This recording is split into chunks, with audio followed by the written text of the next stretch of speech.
CID విచారణ చేసి ఇదే సభ వచ్చే సమావేశాలలో నివేదిక మొత్తం ఈ సభలో ప్రవేశపెడతాం అధ్యక్ష.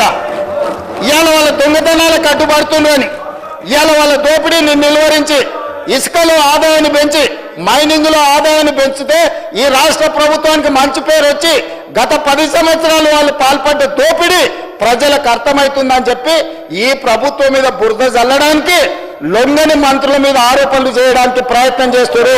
మీరు ఏం బురద జల్లినా ఇక్కడ భయపడ్డాడు ఎవరు లేడు. ఇవాళ మీరు మాట్లాడుతున్న ఈ నోటీస్ మేమిచ్చింది, ఆదాయం మేం రాబట్టింది, మీరేం కనిపెట్టలే, మీరేం ఫిర్యాదు చేయలే. మా అధికారులు, మా ప్రభుత్వం నిజాయితీతో పనిచేయబట్టే ఈరోజు ఎవరున్నా కూడా దీని మీద విచారణకు ఆదేశించడం.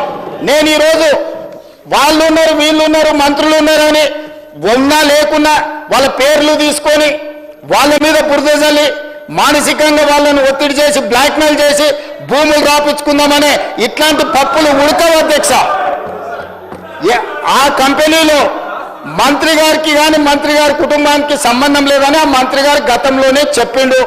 వీళ్ళు నిజ నిర్ధారణ కమిటీ అని అక్కడికి వెళ్ళి వీరంగం చేసిండ్రు. అప్పుడే ఆ మంత్రి గారు స్పష్టంగా నాకు నా కుటుంబానికి సంబంధం లేదు అని చెప్పిండు. బంధువులు, దూరపు బంధువులు ఎవరిని చూసినా తెలంగాణ రాష్ట్రంలోనే కాదు అధ్యక్ష, ఆంధ్రప్రదేశ్లో కానీ తెలంగాణలో కానీ ఏ రెడ్డి అయినా ఇంకో రెడ్డికి దూరపు బంధువు ఉంటాడు, లేకపోతే దగ్గర బంధువు ఉంటాడు. సొంత అన్నదమ్ములకే ఆదాయాల పంపకాలలో తేడాలు వస్తున్నాయి. అంతెందుకు అధ్యక్ష, కల్వకుంట్ల తారక రామారావు గారు, కల్వకుంట్ల కవితారావు గారు, వీళ్ళిద్దరు కల్వకుంట్ల చంద్రశేఖరరావు గారు పిల్లలే కదా అధ్యక్ష. ఆదాయ పంపకాలలో తేడాలు వస్తే సొంత చెల్లినే ఇంట్లో నుంచి మెడలు వాటి బయటకు నెట్టించారు. సొంత అన్న చెల్లెలకే ఆస్తి తగాదాలుంటే పొంగులేటి శ్రీనివాసరెడ్డి, పొంగులేటి కుటుంబ సభ్యులు ఎవరికో బంధువులకు వ్యాపారం ఉంటే పొంగులేటి శ్రీనివాసరెడ్డికి ఏం సంబంధం అధ్యక్ష?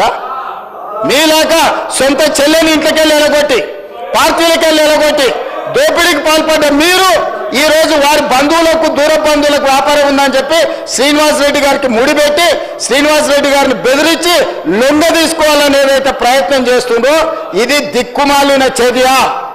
ఇలాంటి దిక్కుమాలిన ప్రయత్నాలు చేయకండి. ఈ దిక్కుమాలిన ప్రయత్నాలతోనే మీకు ఏమీ ప్రయోజనం ఉండదు.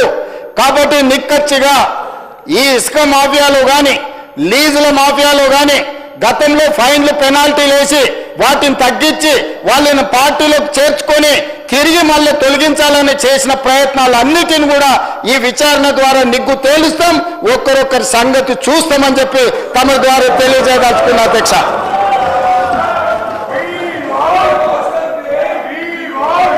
పాలనాయకులు